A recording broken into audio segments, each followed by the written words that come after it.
It's time to make it, just give it a try. 'Cause you can make it like the old fat guy.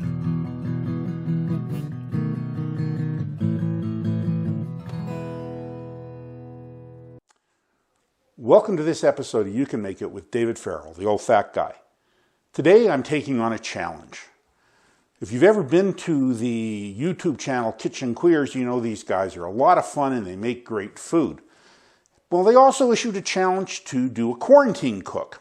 So we're doing cooks under the hashtag quarantine cooks to show how we're making stuff with just things we have around the house and how you can still make great food even though you have to adjust a bit for your ingredients. Now, the whole secret, I think, of cooking in a quarantine is using what you've got and substituting for what you don't have.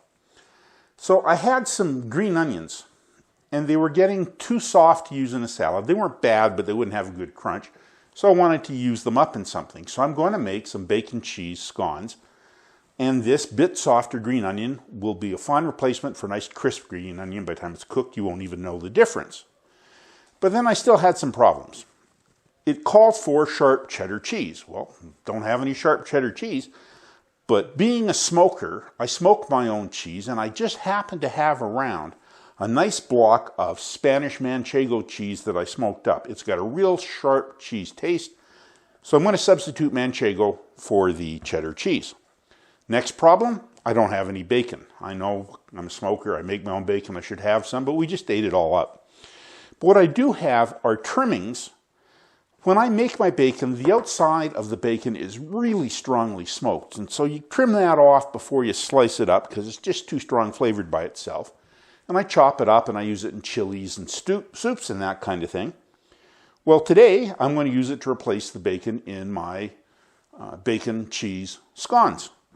So all I'll be doing is chopping that up and using it instead of store-bought bacon, and the extra smoky flavor should add to it. But I'm still not out of the woods because I usually use cream when I make scones. Well, I didn't have any cream, so what I'm going to do is use half milk and half yogurt. That should give a good consistency and add even a little bit more twang to the scones. So without any further ado, I'm just going to sit up and start making my scones, and I'll be back with you in a second. I started off by preheating a fry pan to medium-high, and I have 200 grams or 300 milliliters, which is 1 1/4 cups of chopped up bacon. You can also use chopped up ham if you want, but I just find bacon works out better. And you just want to throw that in the pan and brown it up.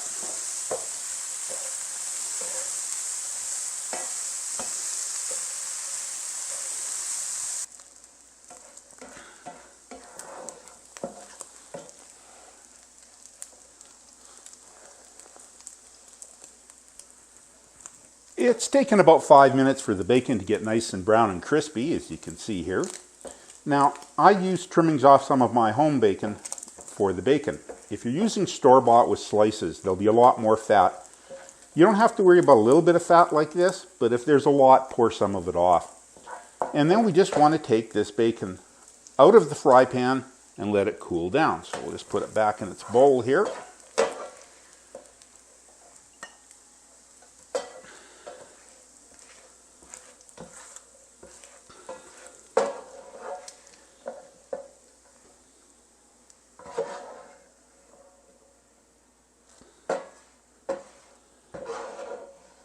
And we'll just clean up my workspace so that I can go on to the next step. I'll be with you in a moment.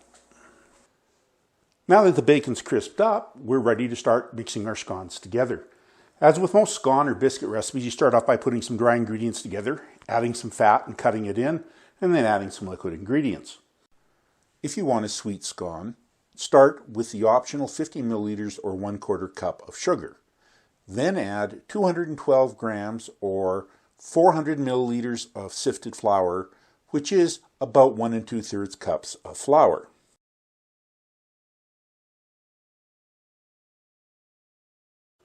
And then I'm going to add to that 106 grams or 220 milliliters, which is 3/4 cup of whole wheat flour.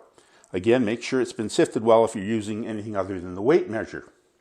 Now you can use all white flour if you want, just substitute white flour for it. I just like a touch of whole wheat in my flour. So what we're going to do from there is we're going to add some baking powder. I have 15 grams or 15 milliliters or 1 tablespoon of baking powder.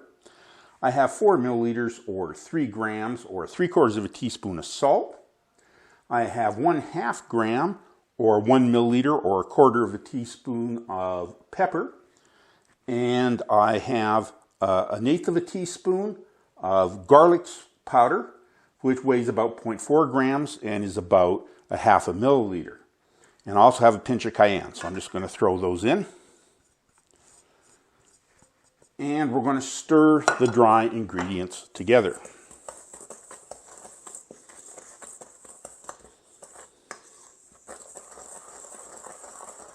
Make sure you get them well mixed. Just see they're all mixed in there together.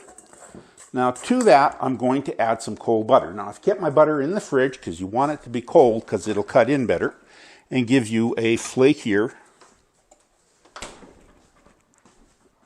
scone. So what I have here is 91 grams, which is 100 milliliters or 1/2 cup of cold butter. A little scant 1/2 cup. Don't worry about too much if you use a 1/2 cup, but throw that into your flour.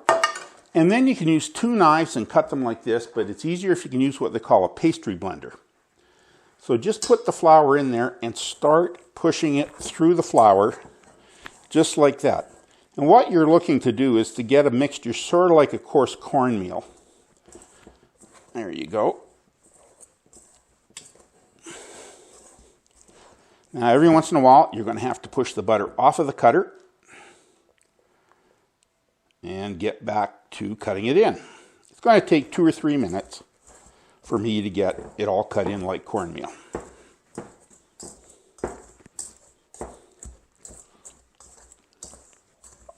Okay, it only took me about 1.5 minutes, but you can see that there's little chunks of butter, but mostly it's sort of a meal type consistency. So just knock any butter off of the pastry blender.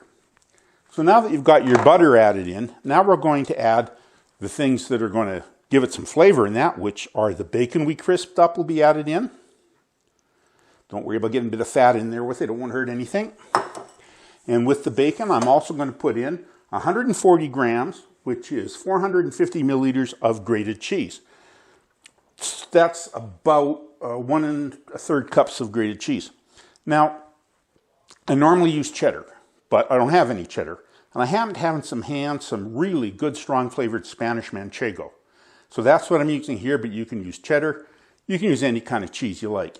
I love baking with cheese because everything I bake with it comes out Gouda and people just eat them up. Oh, that's terrible. Sorry. So I'm just going to put the cheese in, and I'm also going to put in 50 milliliters or about 20 grams of chopped green onions.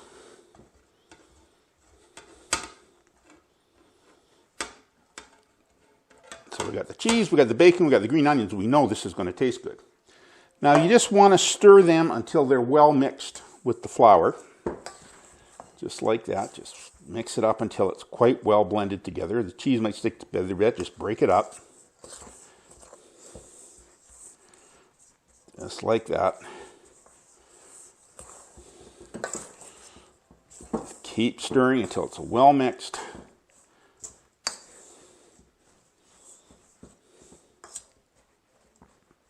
Now, if you have any big clumps of cheese like that, just break them apart with your fingers. And that looks pretty good. Now, we're going to make a little bit of a well shape in the flour. And we're going to add some liquid ingredients. And what I have to add here is 125 milliliters or 1/2 cup of yogurt. That adds a little bit of tang flavor to the scone.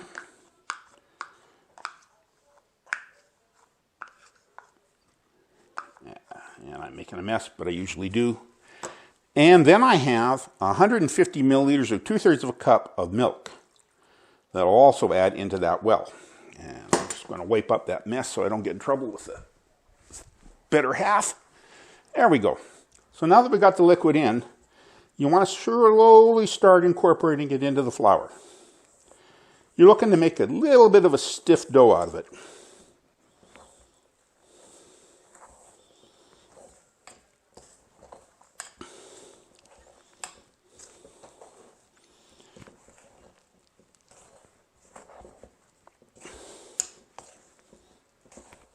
Now, once it starts to come together, I find there's nothing that replaces good old clean hands. Make sure you've washed them well first. To mix together the last little bit. So just turn it over a couple times to get all the flour out of the bottom mixed in with the liquid. Just like that. And once you've got all the flour mixed in with the liquid, you'll be ready to start shaping your scones. I just got a little bit of loose stuff on the bottom. I'm just going to scrape up and make sure it's mixed in. There we go. So now we've got a nice stiff dough. And it's all mixed together. So what we're going to do is we're going to cook these on a baking pan that I've sprayed with some baking spray. So just turn that stiff dough out onto a baking tray. And then what you want to do is form a disc about an inch thick. Just form it up into a nice disc shape. Don't worry about perfection. You just want it to be sort of round. Straighten the edges up a bit. And there we go. Now, I want to get about 8 scones out of this, and we're going to cut them into pie shape. So just give me a moment to wash my hands. Now, I'm just going to cut this into 8 pieces, just like you would a pizza or a pie or whatever. So I'm just going to use a sharp knife and start by cutting it in half, and then in quarters,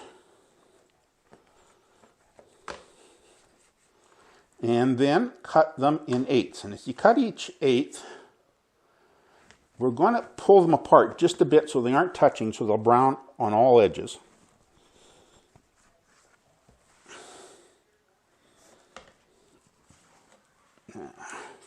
So just take that and pull it out a bit, and take each one and pull it out a bit so that there's some spaces between each scone.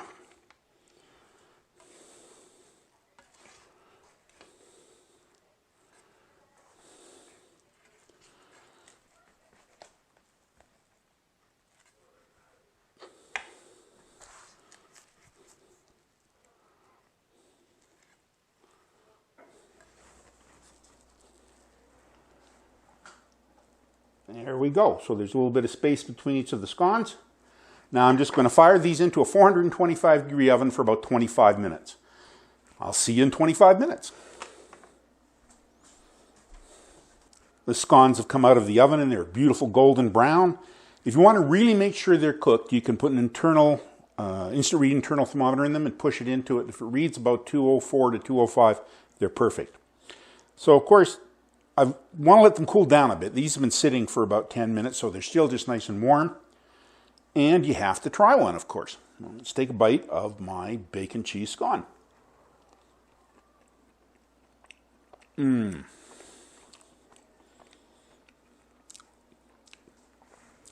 Absolutely delicious.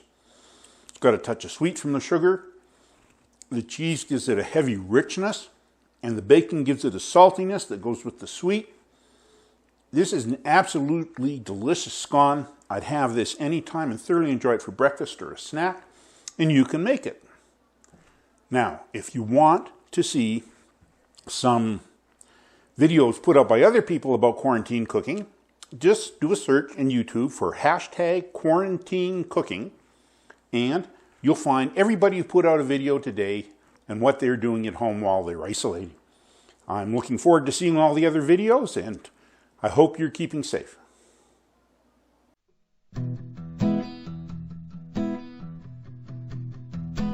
I have a good woman. I ain't good looking, but I do some cooking. I'm the old fat guy. So use that oven if you want some lovin'. Be like the old fat guy.